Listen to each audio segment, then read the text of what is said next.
नमस्कार दोस्तों, अनुपमा भक्ति चैनल में आपका स्वागत है। हम अध्याय 3 गीता के श्लोक को पढ़ रहे हैं और कर्मयोग के क्या क्या है, श्री कृष्ण ने अर्जुन को जो बताए हैं उसका भावार्थ को हिंदी में सरल भाषा में करने की कोशिश कर रहे हैं। तो आप लोग को अगर पसंद आ रहा हो तो प्लीज हमें कमेंट करके बताइए यहाँ अच्छा लग रहा है, अगर नहीं अच्छा लग रहा है तो वो भी बताइए और हमारी वीडियो को शेयर कीजिए, लाइक कीजिए। कर्मणे ही संसिद्ध मासिस्थता जनकादय लोकसंग्रहमेवापि संपश्यन् कर्तु महर्षि। जनक जैसे राजाओं ने केवल नियत कर्मों को करने से ही सिद्धि प्राप्त की, अतः सामान्य जनों की शिक्षित करने की दृष्टि से तुम्हें कर्म करना चाहिए। यहाँ कृष्ण बता रहे हैं अर्जुन को कि कैसे कर्म करना चाहिए। जनक जैसे राजा स्वरूप सिद्ध व्यक्ति थे, अंततः वे वेदानुमोदित कर्म करने के लिए बाध्य नहीं थे, तो भी वे लोग समान जनों के समक्ष आदर्श प्रस्तुत करने के उद्देश्य से सारे नियम कर्म करते रहे। जनक सीता जी के पिता तथा भगवान श्री राम के ससुर थे।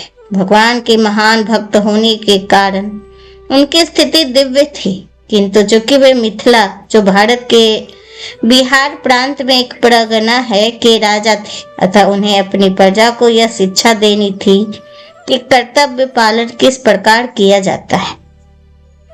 भगवान कृष्ण तथा उनके शाश्वत सखा अर्जुन को कुरुक्षेत्र के युद्ध में लड़ने की कोई आवश्यकता नहीं थी, किंतु उन्होंने जनता को यह सिखाने के लिए युद्ध किया कि जब सत्य परामर्श असफल हो जाते हैं तो ऐसी स्थिति में हिंसा आवश्यक हो जाती। कुरुक्षेत्र युद्ध के पूर्व युद्ध निवारण के लिए भगवान तक ने सारे प्रयास किए, किंतु दूसरा पक्ष लड़ने पर तुला था, अतः ऐसे सधर्म के लिए युद्ध करना आवश्यक था।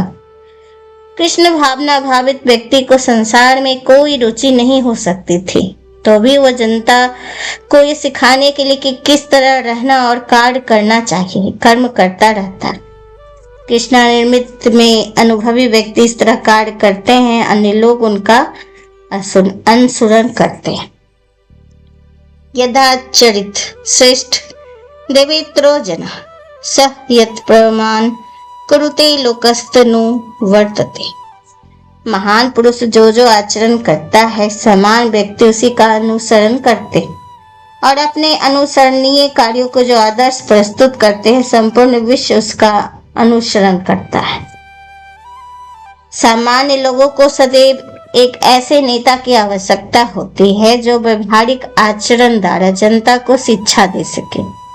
यदि नेता स्वयं धूम्रपान करता है तो वह जनता को धूम्रपान बंद करने की शिक्षा नहीं दे सकता। शिक्षा देने के पूर्व शिक्षक को ठीक ठाक आचरण करना चाहिए। इसी प्रकार शिक्षा देता है वह आचार्य या आदर्श शिक्षक कहलाता है। अतः जो इस प्रकार शिक्षा देता है और जो शिक्षक होते हैं वो समाजन शिक्षा देने के लिए स्वयं शास्त्रीय सिद्धांतों का पालन करे। कोई भी शिक्षक प्राचीन प्रमाणिक ग्रंथों के नियमों के विपरीत कोई नियम नहीं बना सकता। मनु संहिता जैसे प्रमाणिक ग्रंथ मानव समाज के लिए अनुसरणीय आदर्श ग्रंथ है, अतः नेता का उपदेश ऐसे आदर्श शास्त्रों के नियमों पर आधारित होना चाहिए। जो व्यक्ति अपनी उन्नति चाहता है उसे महान शिक्षकों द्वारा अभ्यास किए जाने वाले आदर्श नियमों का पालन करना चाहिए। श्री भागवत भी इसकी पुष्टि करता है। मनुष्य को महान भक्तों के पद चिन्हों का अनुसरण करना चाहिए। नामे पाथिस्थि कर्तव्यम त्रिषु लोकेषु किंचन नानं वाप्तु मम वाप्तव्यम वर्थ एवं च कर्मणि। हे पृथापुत्र, तीनों लोकों में मेरे लिए कोई भी कर्म नियत नहीं, न मुझे किसी वस्तु का भाव है और न ही आवश्यकता है, तो भी मैं नियत कर्म करने से पीछे नहीं हटता, तत्पर रहता हूं उसे करने के लिए। परमेश्वर समस्त नियंताओं के नियंता है और विभिन्न लोक पालकों में सबसे महान है। सभी उनके अधीन है और सारे जीव परमेश्वर से ही विशेष शक्ति प्राप्त करते हैं। जीव स्वयं श्रेष्ठ नहीं, ये सभी देवता द्वारा पूज्य हैं और समस्त संचालकों को भी संचालक हैं। अतः वे समस्त भौतिक नेताओं द्वारा नियमिताओं से बढ़कर हैं और सबों द्वारा आराध्य हैं। उनसे बढ़कर कोई नहीं और वे ही समस्त कार्यों के कारक। उनका शारीरिक स्वरूप सामान्य जीव जैसा नहीं होता। उनका शरीर तो आत्मा से भी कोई अंतर नहीं। वे परम है कि सारी इंद्रियां दिव्य है। उनका कोई भी इंद्रिया न किसी इंद्रियों का कार्य संपन्न कर सकती है। अतः न तो कोई उनसे बढ़कर है, न ही उनकी तुल्य है। उनकी शक्तियां बहुरूपी है, फलतः उनके सारे कार्य प्राकृतिक अनुकर्म के अनुसार संपन्न हो जाते हैं। भगवान ने प्रत्येक वस्तु ऐश्वर्य से परिपूर्ण रहती है, पूर्ण सत्य से ओतप्रोत रहती है, अतः उनके लिए कोई कर्तव्य करने की आवश्यकता नहीं रहती है। यदि हम न वर्तते या तो कर्मण्य तंद्रितम वार्तनु तंते मनुष्य पार्थ सर्वशः। क्योंकि यदि मैं नियत कर्मों की सावधानी पूर्वक ना करूं तो हे पार्थ, ये निश्चय ही सारे मनुष्य मेरे पथ को ही अनुगमन करेंगे। आध्यात्मिक जीवन को उन्नति के लिए एवं सामाजिक शांति में संतुलन बनाने रखने के लिए कुछ परंपरागत कुलाचार है जो प्रत्येक सभ्य व्यक्ति के लिए होते। ऐसे विधि विधान केवल बौद्ध जीवों के लिए, भगवान कृष्ण के लिए नहीं, लेकिन क्योंकि वे धर्म की स्थापना के लिए अवतरित हुए थे अतः उन्हें निर्देश नियमों का पालन किया। अन्यथा सामान्य व्यक्ति भी उनके पद चिन्हों का अनुसरण नहीं करते, क्योंकि कृष्ण परम प्रमाण श्री भागवत से यह ज्ञात होता है कि श्री कृष्ण अपने घर में तथा बाहर गृहस्थ धर्म का आचरण करते रहे। उत्सवयूरी में लोकानां कुर्यो कर्म दे हम शंकरस्य च कर्ता श्यामोपन्यामी मां प्रजन। यदि मैं नित्य कर्म ना करूं तो भी सारे लोग नष्ट हो जाए, तब मैं अवांछित जन्म समुदाय वर्ण संकट को उत्पन्न करने का कारण हो जाऊंगा और इसी तरह संपूर्ण प्राणियों की शांति का विनाशक बनूंगा। वर्ण संकट वंचित जन समुदाय है जो सामान्य समाज की शांति को भंग करता है। इसी सामाजिक अशांति को रोकने के लिए अनेक विधि विधान जिनके द्वारा सतत जनता आध्यात्मिक प्रगति के शांत तथा सुव्यवस्थित हो जाती है। जब भगवान विष्णु कृष्ण अवतारित होते हैं तो स्वाभाविक है वैसे महत्वपूर्ण कार्यों की प्रतिष्ठा तथा अनिवार्यता बनाए रखने के लिए विधि विधानों के अनुसार आचरण करते। भगवान समस्त जीवों के पिता हैं और यदि वे जीव पथभ्रष्ट हो जाए तो अप्रत्यक्ष रूप में वह उत्तरदायित्व उन्हीं का। अतः जब भी विधि विधानों का अनादर होता है तो भगवान स्वयं समाज को सुधारने के लिए अवतरित होते हैं। मनुष्य को भगवान तथा उनके द्वारा शक्ति प्रदान सेवकाओं के उपदेशों का मात्र पालन करना चाहिए। उनके उपदेश हमारे लिए अच्छे हैं। कोई भी बुद्धिमान पुरुष बताई गई विधि से उनकी कार्यान्वित करेगा, फिर भी मनुष्य को सावधान रहना चाहिए कि उनके कार्यों का अनुसरण ना करे। श्री शिव जी के अनुसरण के में से उदाहरण लेना चाहिए कि वे विष को समुद्र नहीं पी लेना चाहिए था। उन्होंने पिया और अपने गले तक ही रखा, अंदर नहीं उतारे। इसे सदैव ईश्वर या सूर्य चंद्रमा की गतियों का वास्तव में नियंत्रित कर सकने वालों की स्थिति को श्रेष्ठ मानना चाहिए। ऐसी शक्ति बिना कोई भी सर्व शक्तिमान ईश्वरों का अनुकरण नहीं हो सकता। शिव जी ने सागर तक के विष को पान करे हैं, किंतु यदि कोई सामान्य व्यक्ति विष की एक बूंद भी पीने का यत्न करेगा तो वह मर जाएगा।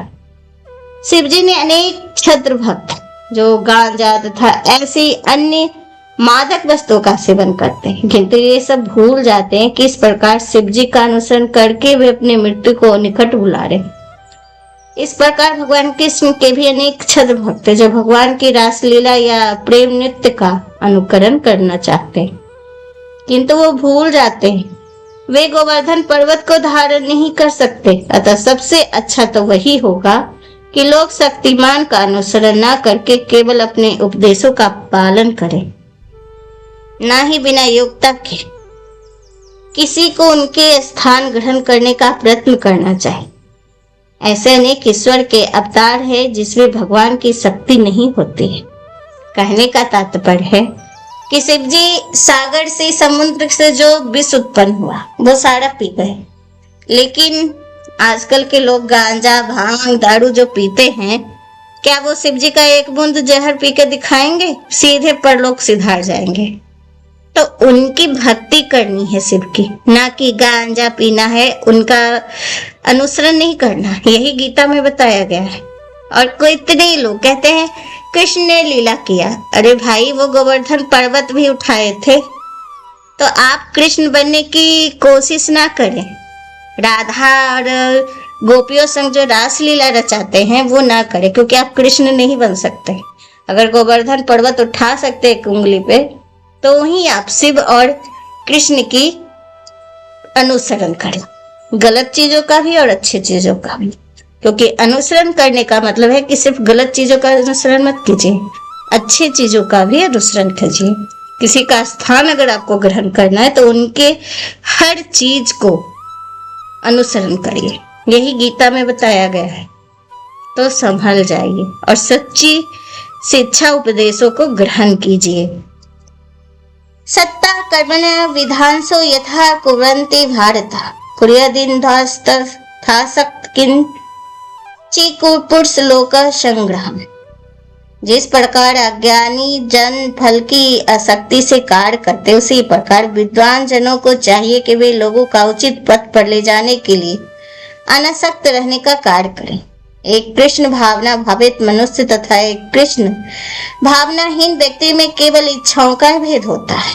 व्यक्ति कभी ऐसा कोई कार्य नहीं करता जो कृष्ण भावनामृत के विकास में सहायक न बुद्धि भेदम जनेदह ज्ञानम कर्म संगिनाम जेष्यत सर्व कर्माणि विद्वान युक्त समाचरण। विद्वान व्यक्ति को चाहिए कि वह सकाम कर्मों में आसक्त अज्ञानी पुरुषों को कर्म करने से रोके, ना कि ताकि उनके मन में विचलित न हो, अपितु भक्ति भाव से कर्म करते हुए वह उन्हें सभी प्रकार के कार्यों में लगाए जिससे कृष्ण भावमृत का कर्मिक विकास हो। इंद्र तृप्ति के लिए कर्म करने वाला ज्ञानी पुरुष यह सीख ले कि किस तरह कार्य करना चाहिए, आचरण करना चाहिए। यद्यपि अज्ञानी पुरुष को उसके कार्यों में छेड़ना ठीक नहीं होता, परंतु यदि संरचना भी कृष्ण भाव भावित है तो वैदिक विधियों का परवाह न करते हुए सीधे भगवान की सेवा में लग सकता है। वह भाग्यशाली व्यक्ति। प्रकृति क्रियमाणे गुणे कर्मणि सर्वशः अहंकार विमूढ़ात्मा कर्ता हमिति मन्यते। जीवात्मा अहंकार के प्रभाव से मोहग्रस्त होकर अपने आप को समस्त कर्मों का कर्ता मान बैठता है, जबकि वास्तव में प्रकृति के तीनों गुणों द्वारा संपन्न किए जाते हैं। वे व्यक्ति जिनमें एक कृष्ण भावनावित है और दूसरा भौतिक चेतना वाला है, समान स्तर पर कार्य करते हुए समान पद पर प्रतीत हो सकते हैं, किंतु पदों में आकाश पाताल का अंतर रहता है। चेतना वाला व्यक्ति अहंकार के कारण आसक्त रहता है, वही सभी वस्तुओं का करता है। यह नहीं कर जानता कि शरीर की रचना प्रकृति द्वारा हुई, जो परमेश्वर की अध्यक्षता में कार्य करती है। वह व्यक्ति नहीं जानता कि अंतोगत वह कृष्ण के अधीन है। अहंकार वश ऐसा व्यक्ति हर कार्य को स्वतंत्र रूप से करने का श्रेय लेना चाहता है, और वही है उसके अज्ञान का लक्षण। उसे यह ज्ञात नहीं कि उसके इस स्थूल तथा सूक्ष्म शरीर की रचना प्रकृति द्वारा भगवान की अध्यक्षता में की गई, अतः उसके सारे शरीर तथा मानसिक कार्यों का कृष्ण भावनामृत में रखकर कृष्ण की सेवा में तत्पर होना चाहिए। तत्वित्तो महावहो कुर्ण कर्म विदभाग्यो गुणा गुणेषु वर्धनति मत्वा न सज्जते।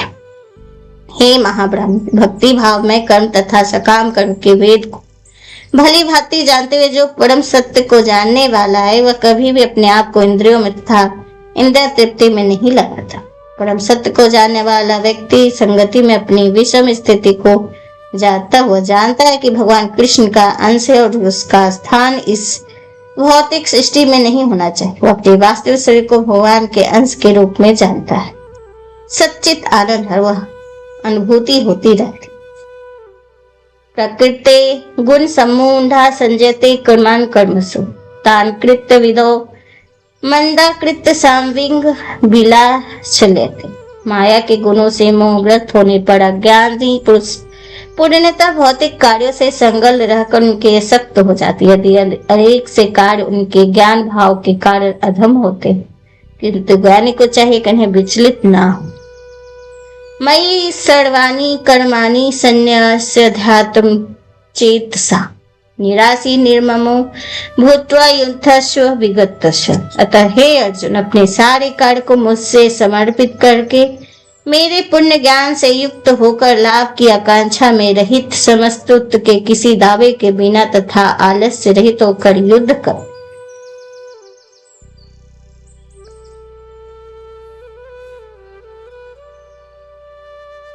भगवान शिक्षा दे रहे हैं कि स्वधर्म पालन के लिए सैन्य अनुशासन के सहस्त्र पूर्णतः कृष्ण भावना भवित होना आवश्यक है। ऐसे आदेश के कुछ कठिनाई उपस्थिति हो सकती, फिर भी कृष्ण के आश्रित होना सधर्म का पालन करना ही होना चाहिए।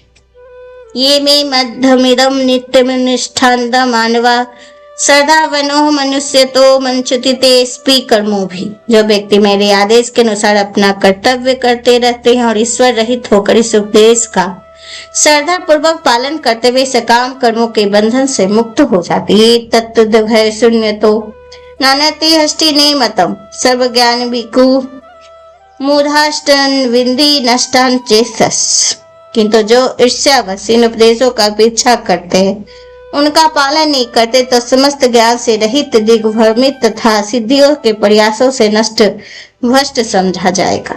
सदृशम तेज अश्या प्रकृति ज्ञानी वानापि प्रकृति यान्ति भूतानि ग्रह किंग करिष्यति। ज्ञानी पुरुष भी अपने प्रकृति के अनुसार कार्य करता है, क्योंकि सभी प्राणी तीनों गुणों से प्राप्त अपनी प्रकृति का ही अनुसरण करते हैं। भले दमन से क्या हो सकता है। इंद्राष्ट निश्याथे रागदेशी व्यवस्थित योनि ववशनश्चगतो हास्य परिपंथनो। प्रत्येक इंद्रिय तो उसके विषय में संबंधित राग देश को व्यवस्थित करने के नियम होते हैं, और मनुष्य को ऐसे राग तथा श्रेष्ठ वशीभूत नहीं होना चाहिए, क्योंकि वे आत्म साक्षात्कार के मार्ग में अवरोधक। एवं बुधो परम बुद्ध्यधा संसत्व्यात्मान मात्मना जभी शत्रु महाबाहो काम रूपेम दुर्गसदम। इस प्रकार हे बाहु अर्जुन, अपने आप को भौतिक इंद्रियों मन तथा बुद्धि से परे जान कर और मन को सावधान आध्यात्मिक बुद्धि कृष्ण भावनामृत से स्थिर करके आध्यात्मिक शक्ति द्वारा इस कार्य रूपी दुर्जय सत्व को जीतो। भागवत गीता का यह 33 अध्याय निश्चितः मनुष्य को निर्देश देता कि निर्वेश से शून्यवाद को चरण लक्ष्य न मानकर अपने आप को भगवान का शाश्वत सेवक समझते हुए कृष्ण की सेवा करना चाहिए। भौतिक जीवन में मनुष्य काम तथा प्रकृति पर प्रभुत्व पाने की इच्छा से प्रभावित होता है। प्रभु तथा इंद्रिय तृप्ति की इच्छाएं बुद्धिजीव की परम शत्रु है, किंतु कृष्ण भावनामृत की शक्ति से मनुष्य इंद्रियों मन तथा बुद्धि पर नियंत्रित रख सकता है। उसके लिए मनुष्य को सहसा अपने नियत कर्मों को बंद करने की आवश्यकता नहीं, अपितु धीरे धीरे कृष्ण भावनामृत विकसित करके भौतिक इंद्रियों तथा मन में प्रभावित हुए बिना अपने शुद्ध स्वरूप प्रति लक्षित स्थिर बुद्धि से दिव्य स्थिति को प्राप्त हुआ जा सकता है। यही इस अध्याय का सारांश है। संसारिक जीवन की अपरिक अवस्था में दार्शनिक चिंतन तथा योगिक आसनों से अभ्यास में इंद्रियों को बस में करने से कृत्रिम प्रयासों से आध्यात्मिक जीवन प्राप्त करने की सहायता नहीं मिलती। इसे श्रेष्ठ बुद्धि द्वारा कृष्ण भावनामृत में प्रशिक्षित होना चाहिए। तो 33 अध्याय आज समाप्त हुआ। नमस्कार। Teach me, Lord, how to follow. और इसे अपने जीवन